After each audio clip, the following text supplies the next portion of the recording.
until the number becomes 100. This is the meaning of the pronunciation of these numbers. The Father was like that. He labored, even on the Sabbath, for the sheep that he found fallen into the pit. He saved the life of the sheep and brought it up from the pit. Understand the inner meaning, for you are children of inner meaning. What is the Sabbath? It is a day on which salvation should not be idle. Speak of the heavenly day that has no night, and of the light that does not set because it is perfect. Speak from the heart, for you are the perfect day, and within you dwells the light that does not fail. Speak of truth with those who seek it, and of knowledge with those who have sinned in their error. Steady the feet of those who stumble, and extend your hand to the sick. Feed the hungry and give rest to the weary. Awaken those who wish to arise, and rouse those who sleep. For you embody vigorous understanding. If what is strong acts like this, it becomes even stronger.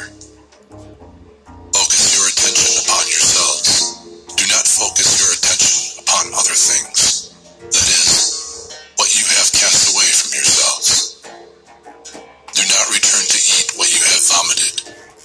Do not be moth-eaten. Do not be worm-eaten, for you have already gotten rid of that. Do not be a place for the devil, for you have already destroyed him. Do not strengthen what stands in your way, what is collapsing, to support it. One who is lawless is nothing. Treat the lawless one more harshly than the just one. For the lawless does what he does because he is lawless. But the just does what he does with people because he is righteous. Do the Father's will, then, for you are from him. For the Father is sweet, and goodness is in his will. He knows what is yours, in which you find rest. By the fruit one knows what is yours. For the Father's children are his fragrance. They are from the beauty of his face. The Father loves his fragrance and disperses it everywhere. And when it mixes with matter, it gives his fragrance to the light. Through his quietness, he makes his fragrance superior in every way to every sound. For it is not ears that smell the fragrance, but it is the Spirit that possesses the sense of smell, draws the fragrance to itself, and immerses itself in the Father's fragrance. Thus it cares for it, and takes it to where it came from, the original fragrance, which has grown cold in physical form. It is like cold water that has sunk into soft soil, and those who see it think there is only soil. Later, the water evaporates when the wind draws it up, and it becomes warm. So cold fragrances are from division. For this reason faith came, did away with division, and brought the warm fullness of love, so that what is cold may not return, but the unity of perfect thought may prevail.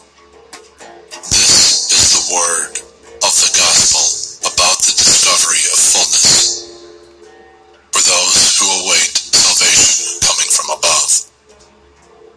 Their hope, for which they are waiting, is in waiting, and this is their image, the light in which there is no shadow. At this time, the fullness is about to come. Deficiency of matter is not from the infinity of the Father, who came to give time to deficiency. In fact, it is not right to say that the incorruptible would actually come in this manner. The Father's depth is profound, and the thought of error is not with him. It is something that has fallen and something that can readily be set upright through the discovery of the one who has come to what he would restore. This restoration is called repentance.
breath of wind and the power that it has can make it evaporate. But on the jar that is without defect, the seal is not broken, nor does it leak, and the perfect Father fills again what it lacks. He is good. He knows his plants because he planted them in paradise. And his paradise is his place of rest. Paradise is the perfection within the Father's thought, and the plants are the words of his meditation. Each of his words is the product of his will, and the revelation of his speech. Since they were the depth of his thought, the word that came forth caused them to appear, along with mind that speaks of the word, and silent grace. It was called thought because they dwelled in silent grace before being revealed. So it happened that the word came forth when it was pleasing to the will of him who willed it. The Father is at rest in will. Nothing happens without his pleasure. Nothing happens without the Father's will. And his will is incomprehensible. His will is his footprint, but none can understand him, nor does he exist so that they might study him in order to grasp him. Rather, when he wills, what he wills is this: even if the view does not please people before God, it is the Father's will. For he knows the beginning and the end of all, and at their end he will greet them. The end is the recognition of him who is hidden, and he is the Father, from whom the beginning has come, and to whom all will return who have come from him. They have appeared for the glory and joy of his name.